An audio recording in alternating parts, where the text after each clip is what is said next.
Hello, and we're back. I don't know if I'm gonna do this as a short little thing and then get into the next couple, but I'm gonna just say this part much for the Sheila, Mike, and Troy thing.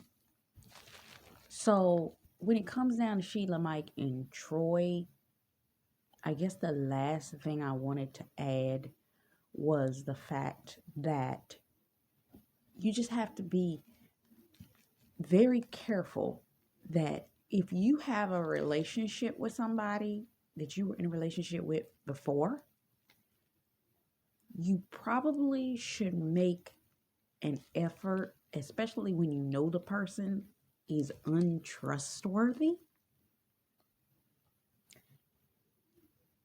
not to allow them to have access in any kind of way to your new relationship. Period. If there's no connection, even by child, let's say you had kids with this other person. So you had kids with the other person. There ain't no reason that y'all should be all together, being let's all together lovely, be together, and the three of us. Let's dance amongst the posies together. There's a level of element that person has to have depending on what kind of condition the relationship had. Meaning, you got kids, you're gonna have to deal with that person. So if you have kids, yeah, you're gonna have to deal with that person. But when it comes down to Sheila and Mike, Sheila ain't have no kids with Mike. And if I'm not mistaken, I'm not sure if I recall her saying that they miscarried a child or not. But I know that when it comes to it, she had no real connections to Mike that was a necessity for him to be in her life. That she would need to contact him for anything, that they would need to keep phone numbers and keep open communication. What she did was not necessary. She thought she was doing something good, but why would you go to a narcissist for assistance? Which makes me question, and this was one of the reasons I came back to this.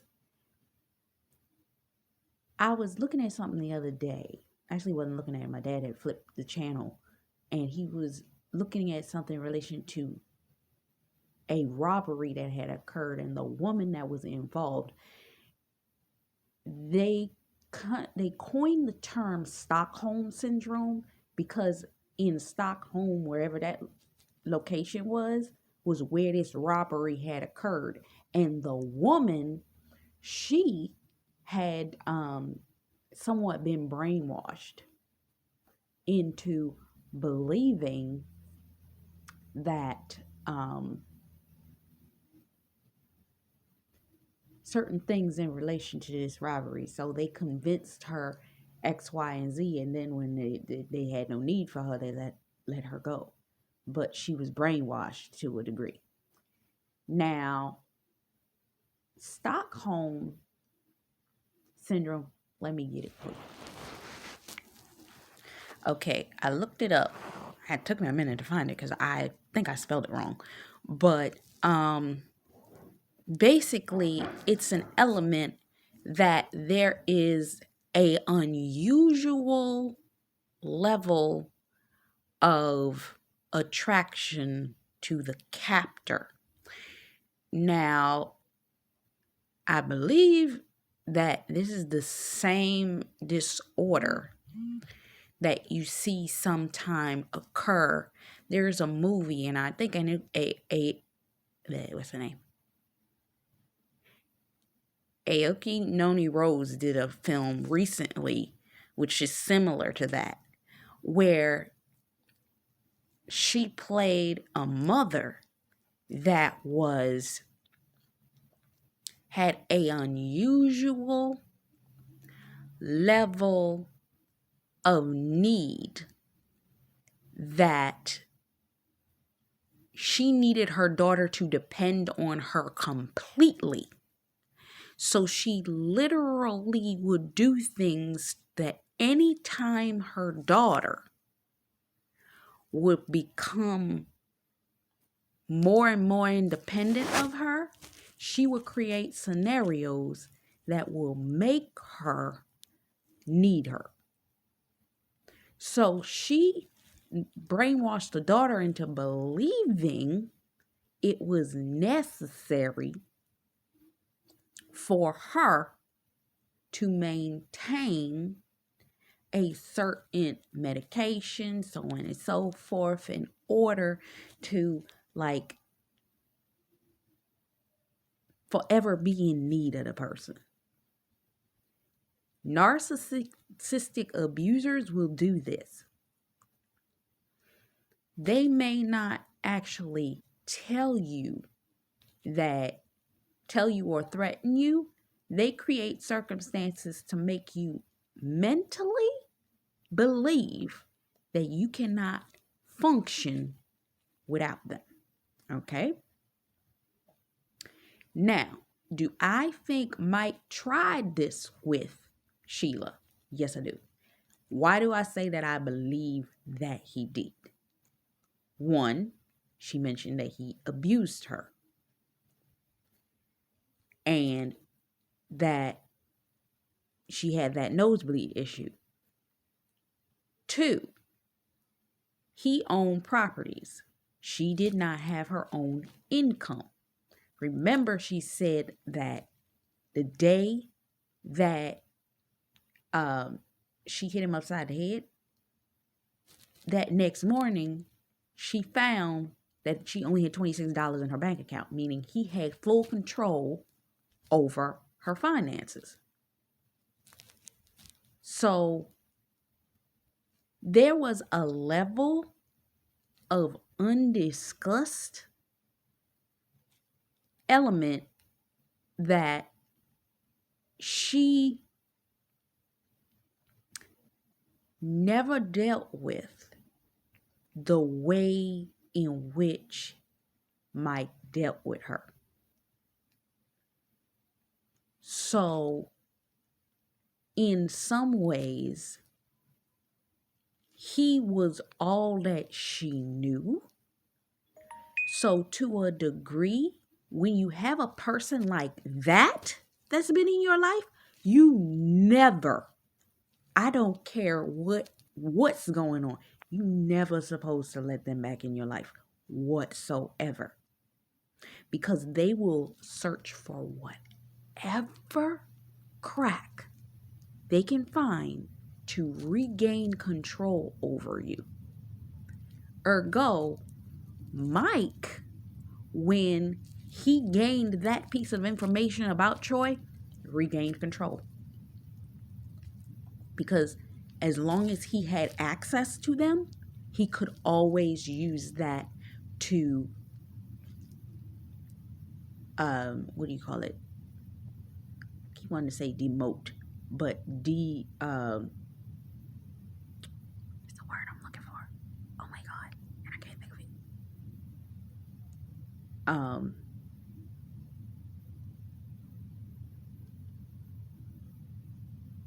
it. Escaping me. Oh my God. If you know the word I'm talking about. But it's an element of making Troy no longer feel empowered. So, in a way, he was still controlling Sheila, because now that he had this access, which Sheila gave him. Remember, Sheila gave it to him because she's the one that opened her mouth to tell everybody that Troy have a job. Then, to further, because remember, Stockholm Syndrome makes you feel dependent on that person. She did not have to go to Mike to ask Mike for this job. She went because she wanted access to his friend, which she did not have the phone number to. Point being, even that small amount of help, he could not let that go. Because even he told, I don't know whether he told Troy, but somebody told Troy. I really do believe it was Mike that told Troy that it was him. They got him the job. Because people that are like that, they cannot resist having control. He can't do a favor for somebody without letting that person know, oh, I did it. So why do I believe that Sheila had a little bit of Stockholm syndrome is because she ended up turning around, going right back to him to ask for her husband to get the job.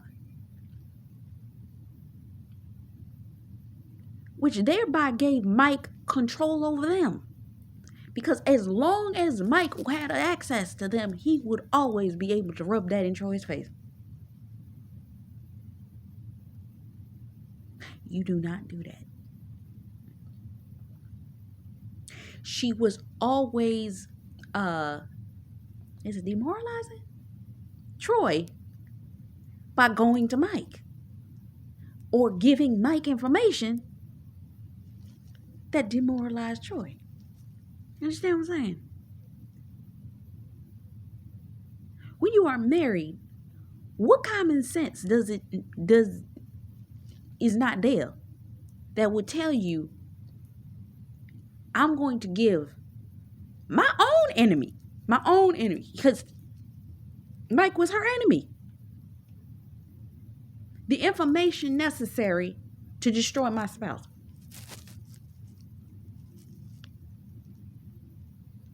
And this is why I believe she had a little bit of Stockholm syndrome. Because she was still going back to Mike. Even after Mike, 5-6 years later, they've been divorced. Why? Because she didn't deal with that. She did not deal with that. She did not deal with the reason why she would do that. Any therapist, if that was expressed to them, that you gave your ex-husband that treated you extremely bad power over your relationship by, 1, messing up the man code, 2, by always giving Mike power over their relationship. There was no other way that Troy could have got a job. Not to mention, let's just talk about Troy for a minute. Think about this. Troy, as a man, he grew up in Colorado. He had a relationship with his father. And evidently had a good relationship with his father because he ended up going into the same business. His father was the sheriff. But he turned into the next sheriff, meaning it became his passion for his life to be the sheriff. And more than likely, because his father was the town's sheriff, there was such a level of respect they had for his father. And seeing that growing up, more than likely, Troy, and as most boys will do, they see their father doing something, they will want to do it.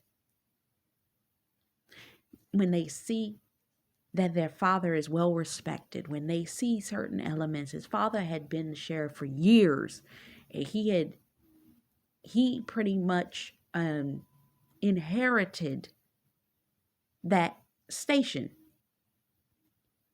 So That was his generational wealth. He got the station and he got the whatever the sporting goods store, what have you, that Sheila was working out of.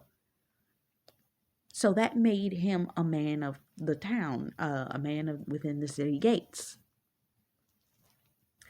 But when she made the decision that she wanted to move back, let's go Proverbs. Some people, for example, when you are in a kingdom marriage season, you go where your spouse is. You stay where your spouse is. You can't bring your spouse from where their security and inheritance is back to where you had nothing. You can't do that. I don't care how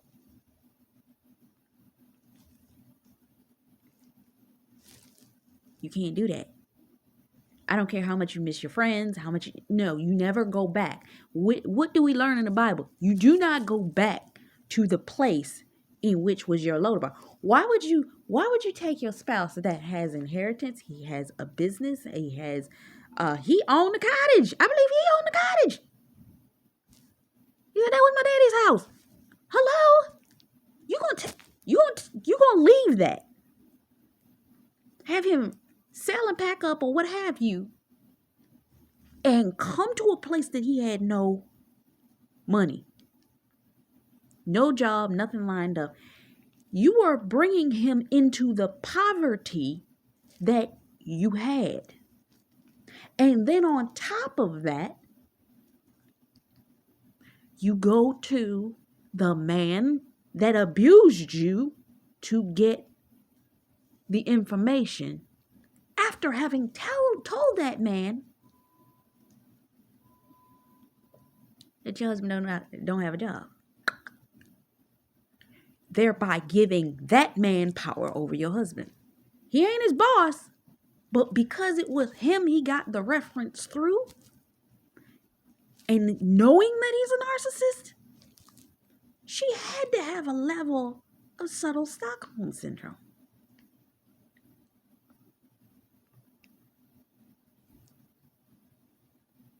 You don't do that. You don't do that. That would be like telling Isaac, who was told not to leave the country. Because remember when everybody was leaving and Isaac was told to stay and unclog his father's wells? And then when Rebecca came, he couldn't even leave to go get her. He couldn't leave. His assistant, sent by his father, think about that, God, sent the assistant to go get her. Even though we know, it was Abraham, but think about that with the biblical, that extra level. The father sending. He couldn't leave. So by her having him leave where his inheritance was, the sheriff's station, the store, that beautiful cabin, expensive cabin. Am I missing something? To a place that he's pretty much starting from scratch. And then they're running out of money because guaranteed you a siphoning spirit was taking the money that he did have. And then he could not get a job because he's not supposed to be there. He ain't supposed to be there.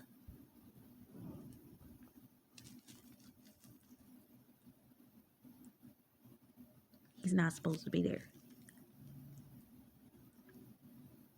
You do not remove your spouse, who's the breadwinner, from where they are, because it makes you feel more comfortable to be in your hometown. And I'm going to be honest with you. At one point in time, I was thinking about, in later years, getting a property here. And I'm sitting there thinking to myself, I would never risk removing my God ordained spouse from wherever the Lord plants him to get a property in a place that I know siphon money from me. Are you kidding?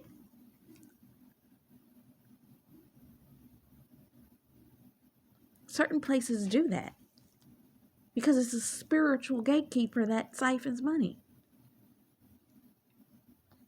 Because you got to realize it's the principalities in that area.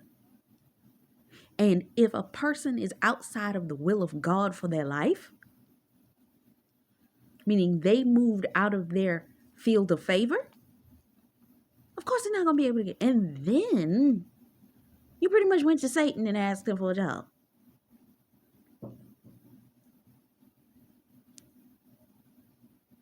There's a lot of problems there. And they all stem from Sheila.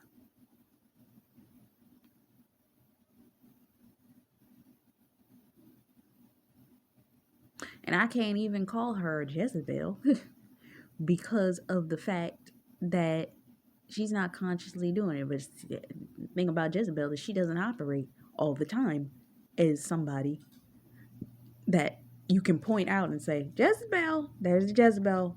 Sometimes you do know that there is such a thing as victim narcissism, right? Like they come from a victim mentality. And that is more than likely what was happening.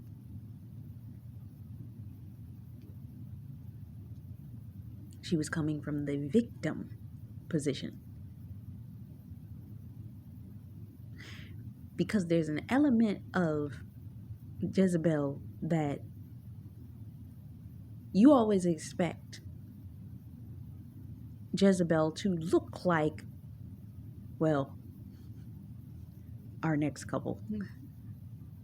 Loud, rowdy, boisterous. You can't shut me up. But what if she's quiet? What if she's timid? What if she's subtle? And it doesn't have to be, remember, these people that operate in these spirits, let's just take that moment since we're here. They don't have to be doing it because they know that they're doing it. The spirit of Jezebel will move through you.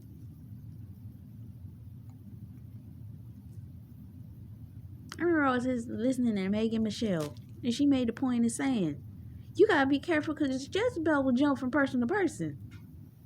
Anybody that can get a foothold on in that moment, it will use them. And the number one thing that Jezebel will do, if it cannot get what it wants by acting boisterous and loud and rowdy, it will do the exact opposite. Did you not see the word that I released talking about when the enemy can get your attention by attacking you, intimidating, forcing you down, so on and so forth, publicly embarrassing you, it'll come at you from the second wind attack by being subtle, quiet, and inching towards you. So I just had to say, she kind of came off as a Jezebel. Operating in the victim mentality. And when you think of it like that, it's like, well, dang, she the one that you would have the most sympathy for because she been through the most. But when you use the victim mentality to return the power to your captor, even when you're in another relationship, does that look like somebody that's healing? Why? Because what a person will do when they have not healed is they will go back to the stasis they feel comfortable with. And anything to give the power back to the captor, Stockholm Syndrome. She gave the power back. She returned back to where she felt safe. There was no safety in that. She was actually returning back to her trauma and trying to do everything in her power to return the trauma, return the scenario back to where it was back at a level. This is why you see multi-millionaire people that win the lottery go back to zero.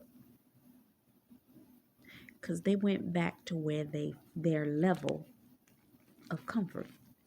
She only felt comfortable when Mike had a level of control in her life. So even to give Mike the control back by doing that with Troy.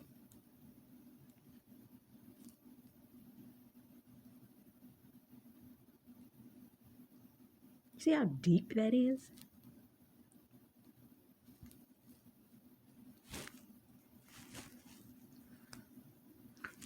That's a level of deepness.